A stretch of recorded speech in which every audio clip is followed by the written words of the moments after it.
Well, hello there. Happy Spooktober, my friends.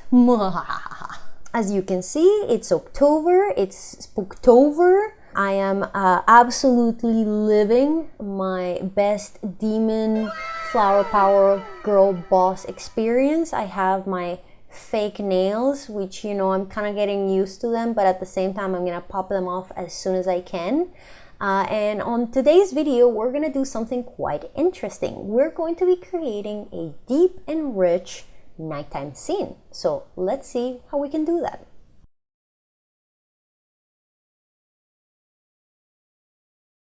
Tiny Irene here. Today I want to focus on lighting for renderings. One of the issues with Revit is that once you've created your beautiful scene, you basically have two options when it comes to rendering. You can render either daytime scenes or you can render artificial light only. But the problem here is that if you are rendering artificial light only, then there is no such thing as night light. It's only whatever artificial lights you're creating. And obviously, as you can see, these like vampire chateau cannot be rendered in anything other than moonlight. So what we're going to see today is how can we create this moonlight effect using just the existing Revit tools. Now, I'm mentioning using only the existing Revit tools because if you work with other extensions such as Enscape or V-Ray, I think Lumion as well, they do come with day and night settings that are more complete. But in this case, I want to show you how you can do it just with the stuff that comes as a default with Revit. So let's get to it. First thing first, I have a new addition to my model, which is this cute little like fireplace logs with flame. And the interesting thing about this family here is that it's actually a lighting fixture family. If I go here to edit type, you're gonna see that it has photometric parameters. If you're interested in seeing how to create custom lighting fixture families, let me know in the comments and we can add it on the to-do list. But basically what I care about here the most are mainly two things. The color temperature of my light, which right now is 32 Kelvin, and how it's going to render. So if you want to double check that, what you can do is go on view, render, and what you're gonna do is instead of rendering exterior zone only, you're gonna do artificial only. It doesn't matter if it's exterior or interior, we're gonna be modifying it anyway. So I'm gonna click here, render. All right, and as you can see, my fireplace is creating this very nice yellow glow, which is great, love it. But we're missing a little bit of information here, specifically the fire. This fireplace is just kind of like magically burning. So we're actually gonna have to take this family back to create the fire. So I'm gonna select my family, go to edit family, and here we go. This is basically what Revit is working with. See, it's geometry and then it has a lighting source applied to it. So what I want to do here is whenever you're creating lighting fixtures in Revit, they should always have three, or almost always, we're gonna see that, have three components. One is the body. That is the object that contains the light source. In that case, that would be the logs and the metal base of this family. Number two is the light source itself. So this is what will generate the light that illuminates the room. If you do not have a light source on your Revit family, it's not going to be generating any light. It's just going to be an object and that's it. And then finally, you need the emissive source within the family. So this is what part of the geometry is producing the light, which is what we're missing here. We have the object that is supposed to be generating the light, and we have the light source itself, but you cannot see anything in the screen that is glowing. So we are going to be creating the geometry that will be generating that glow. And to do so, I'm going to be working with my front view, but I think I need to start with my floor plan just to see where's my reference plane. Center, front, back. So that's the one that we're going to be working with. I'm going to come here, front, and I'm going to create a simple extrusion, and I'm going to choose the center front back plane. All right, that's my work plane. And now I'm just going to create a rectangle that occupies about the same width of the logs, a little bit more and a little bit taller. It doesn't matter what thickness I give it to begin with, we're going to be modifying anyway. See, I'm going to orbit here. Basically, you want this image to be, it doesn't have to be very thick, but you want it to be within the logs. There you go. And if I, perfect. Okay. So now I'm going to switch to realistic view, and this is where the magic's gonna happen, because I'm going to be creating a fire material. So to do that, we're gonna go under manage, new material, and create here new material. We're gonna give it for identity fire. Very creative naming, I know. And here under the appearance, first of all, I'm gonna switch from the sphere. I'm gonna switch to the, where is it? Canvas. There you go. And we are going to choose an image. Now, the main thing that you want about this image is that you want it to have a black background. You don't want an image where you can see the fireplace behind. You just want flames. So I'm gonna load my image here. There it is. And now for the size, I'm gonna apply and OK. And I'm gonna make it fire, and let's see how big it is to begin with. Okay, so we need it to be about twice as big, so we're gonna go back into manage materials, and we're gonna go on the appearance, click on the image, and here we can change the size. So I'm gonna make it about 2 by 2, apply. There you go. And now here's a little trick that we learned on our custom artistic materials. If you're interested, you can see the video on the link above. But basically, if we want to adjust the position of our plane, of our flames with respect to the box that we've created, the easiest way is just to go on the front view. I'm going to switch to realistic here, and because I created it as an extrusion, I can just stretch the sides of that extrusion. Whoops, close here, without me having to basically redo it or work with any dimensions. And again, what I really care about here is I want to make sure that I'm kind of like fitting the flame and I'm not cutting it. Do not worry about the black background and like if you can see it or not. All that you care about is seeing the flames and not clipping the flames. Okay, and here's where the magic's gonna happen. We're gonna go back into manage materials, and again, just to be sure, 2 by 2. So we're gonna create 2 new properties for our material. The first one is going to be cutout. So what cutout is going to do is remove any excess of the geometry working with a black to white gradient.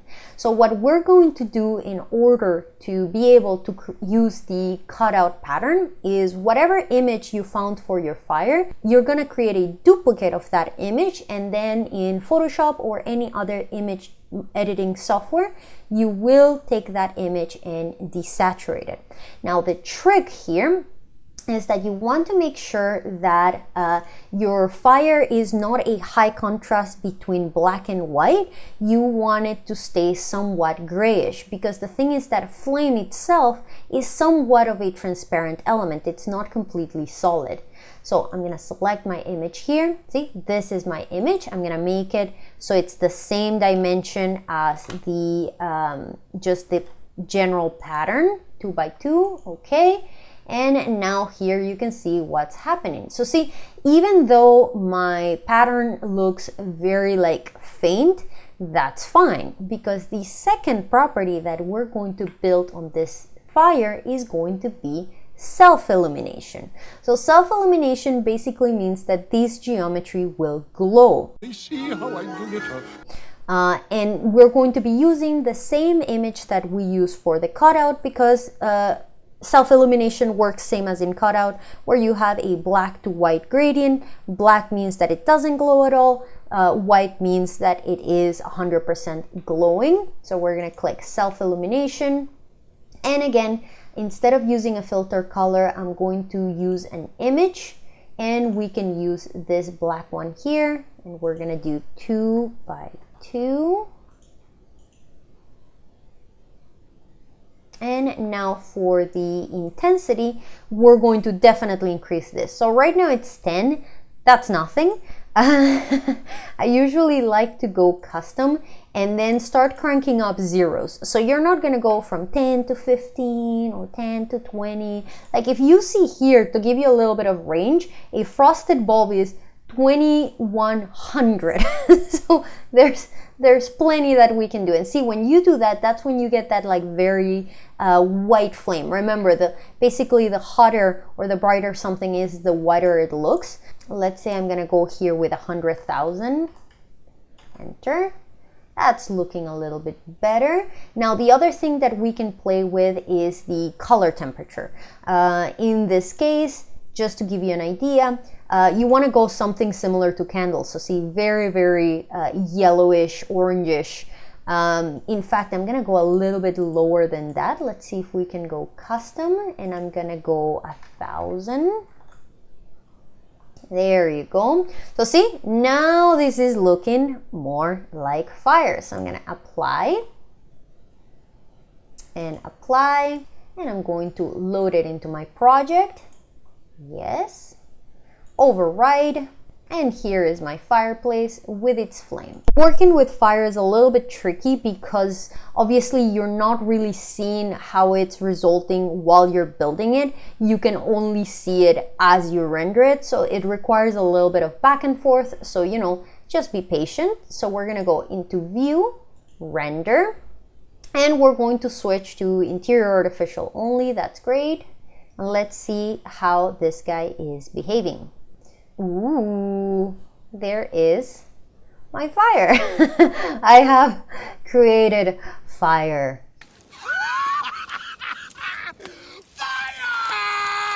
Now that I can see it, I can start playing with some different settings. For example, I can decide if this is maybe too bright or if I want to change the size. Any modifications that I want to do, I can start doing them now that I can see the piece.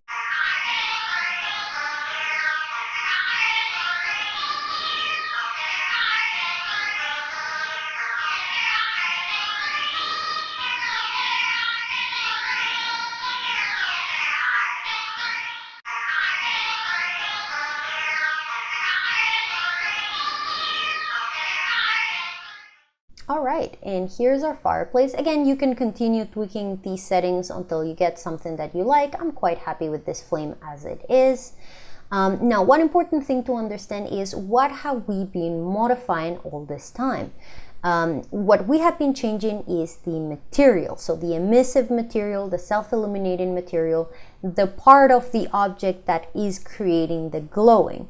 But it doesn't matter how intense this brightness of this self-illuminating material is, that will not change how much this fire illuminates the room. And that's why you have the 3 parts. So the illuminating material just creates the source of the glow. But if you want to change the actual illumination, like how much of the room is covered, you have to work with the light source. So to do that, there's a couple things that you can do. One is you can go into Edit Type and you work with the photometric settings of the family itself. So for example, for the light loss factor, I think it's usually by default at 1. I always crank that up all the way to 4. You can also change here the initial intensity. In this case, this family, I downloaded it, so I'm not sure how this family was created, but there seems to be an issue with the initial intensity, so I'm gonna leave it as it is. I like the color, and one of the easier ways that you can modify how much space this flame or this light fixture covers is I'm going to change the dimensions of this rectangle. I'm gonna select this light source here, and I'm gonna go RO to rotate it. Let's rotate it that way. And I'm going to make it so it's a little bit more coming towards what's going to be the room and less towards the back. I think that's going to work all right. And now we're going to load it into our project. And that should allow that flame to come more towards the outside. So there's a couple different ways that you can make it so the light that you have created covers more range. Again, I have some limitations with this family because I didn't create it myself and I don't want to like break it. So we're gonna keep our shenanigans under control. So we're gonna render here, and you should see that it kind of like covers more distance now. All right, see how it's illuminating more area? So those are some of the little tricks that you can do. The other thing that is even more handy is playing with your rendering settings. So this is one thing that I noticed people really forget, which is to adjust your exposure. So once your image has been rendered, like if an image is too dark or too bright, you don't necessarily need to add or subtract lights to make it work. Instead, you can just work with your exposure control. So for example, if I come here to my exposure value and I reduce it or increase it, it's just going to increase how much brightness there is in general on my scene. Now, be careful with doing this, because in doing so, you can create this effect where you start getting this burn effect, which is when a part of your scene is so bright that there is a loss of information. Now, the way that you can compensate that is by reducing your highlights. I actually reduced my highlights all the way to 0. And see, what this is going to do is tone down a little bit that brightness. You can also play with your shadows. If you increase them, you get more or less of a contrast. I'm gonna reduce them to 0 as well. And then finally, you can play with your saturation and your white point. So at this point here, I'm going to keep my saturation at 1, and instead I am going to work with the light source itself. So I'm going to select my fireplace, go here, and on this color, although I was quite happy with it at the beginning, I'm now going to change it a little bit. Let's make it, we want to increase it. So 6500 is white light. We don't want it to be all the way to white, but we don't want it to be as yellow as it currently is. So let's say, oops, that's even worse. So let's do custom, and we're gonna do 4000. Whoops, 4000. That should be, yeah, it still has a tint of yellow, but it's a lot less than before. Let's render to preview, looking a little bit better. And now, this is where things are gonna get interesting, because so far this is looking very nice, but what is a, Spooktober scene without a bright moon in the background, so all werewolves know that the party is on? But again, there is no such thing as a moon in Revit. So what we're gonna do, we're gonna make our own moon. This is blasphemy. This is madness. So to do that, we're gonna go on File, New, Family, and from the list of families, we are going to be choosing a light fixture family. So we're gonna select this guy here, and whenever you start a light fixture family, it's always going to come with a default light source, which is this guy here. You want to make sure that it is set up to a circle and the light distribution is spherical. This is gonna make our lives way, way easier. All right, and what we're gonna do is, right now the circle is looking down, and what we want to do is we want to make it so it looks frontwards, so to speak. So I am going to open my side view. There you go, see? And what I'm gonna do, I'm gonna rotate this bad boy like that. Remove constraints, that's fine. So we get the circle on the front. And now to finish it, if I just bring these light source into my Revit project, I'm gonna have a very hard time identifying where it is. So whenever I work with this little trick, I like to also create a simple geometry that serves the purpose of helping me identify where my light fixture is. So we're gonna do that very, very simply. We're just gonna open our floor plan view. We're gonna create a revolve, and that revolve is gonna be made out of 2 circles. So we're gonna do a circle, circle here, all right. And for my axis line, I am going to pick this line here. And now we're gonna say, oh, and now before I finish, I actually noticed for my boundary line, I'm actually gonna cut this here and trim, trim, trim, trim. And I'm going to make it half a circle. I don't need the first full circle. And we're gonna say yes, and that should give me a sphere if I did everything correctly. Yes, it has.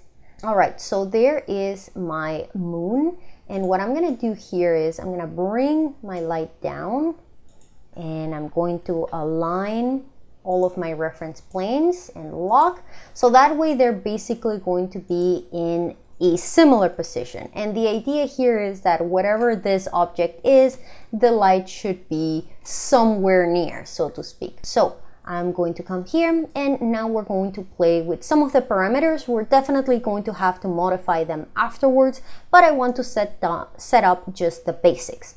So we're gonna go on our family type properties, and again, my light loss factor, I'm gonna crank it up to 4.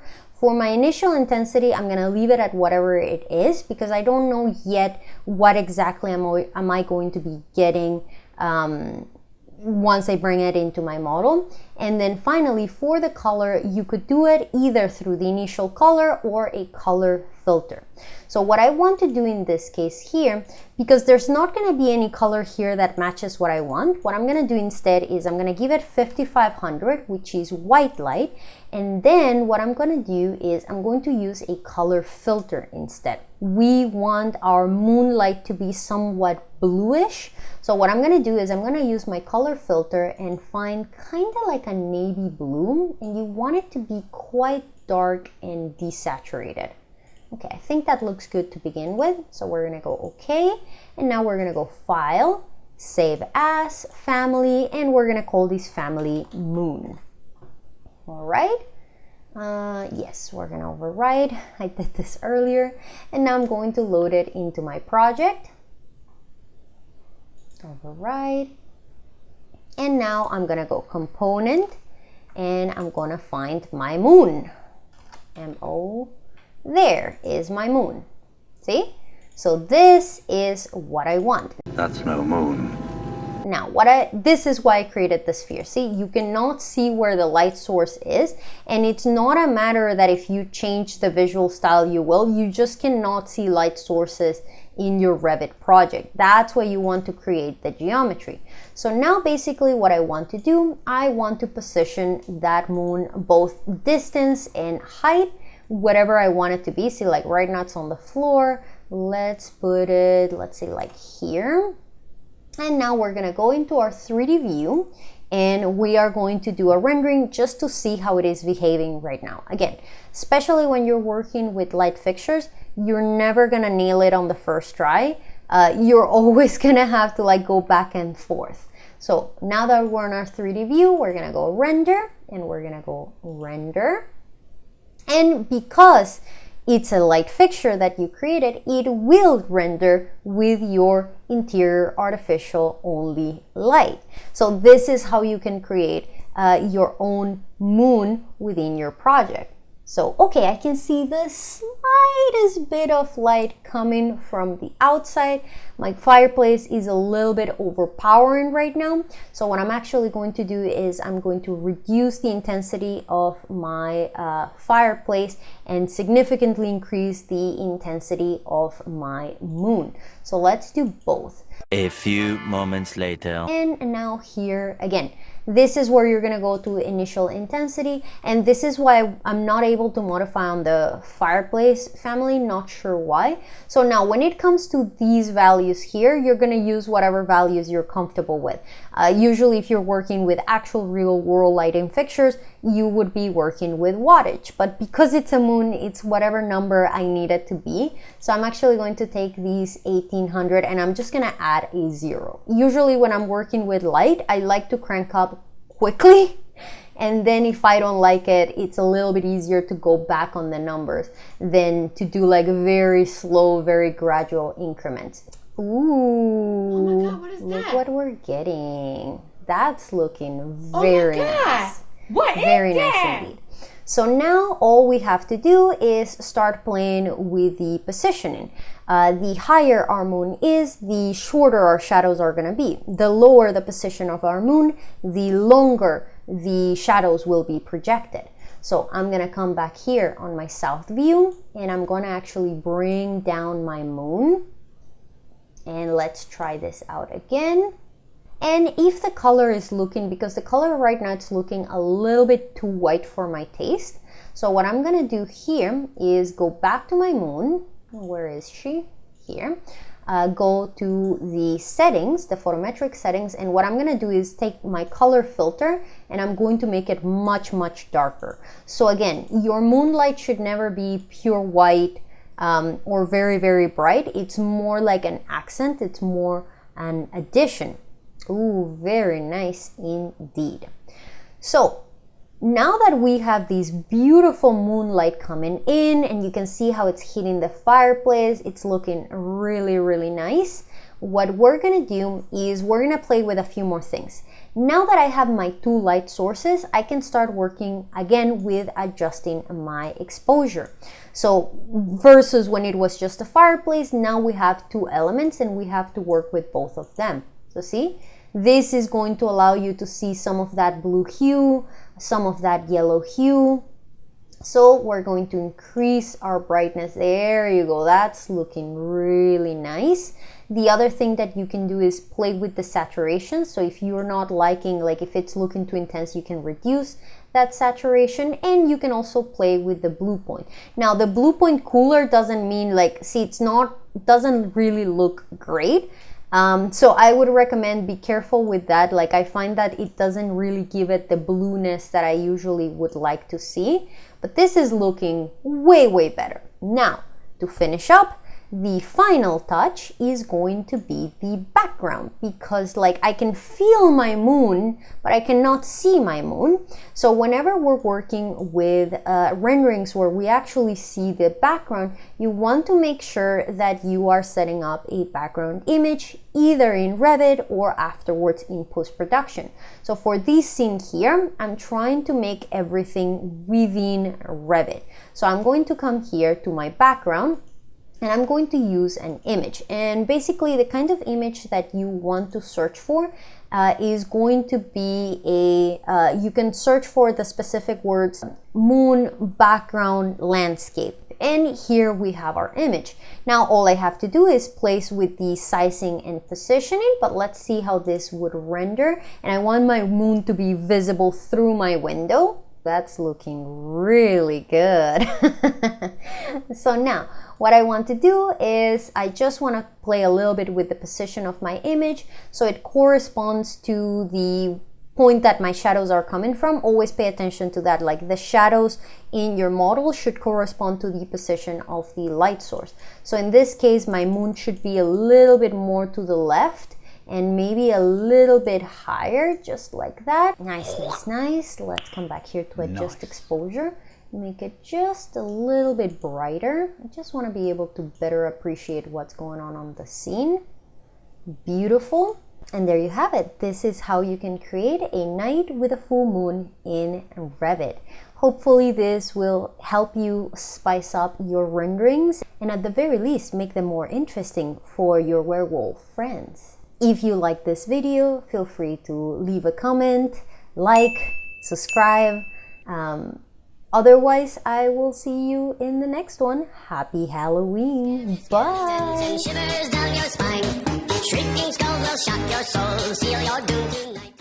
And now I have to adjust the camera because my horns are too big. Yay.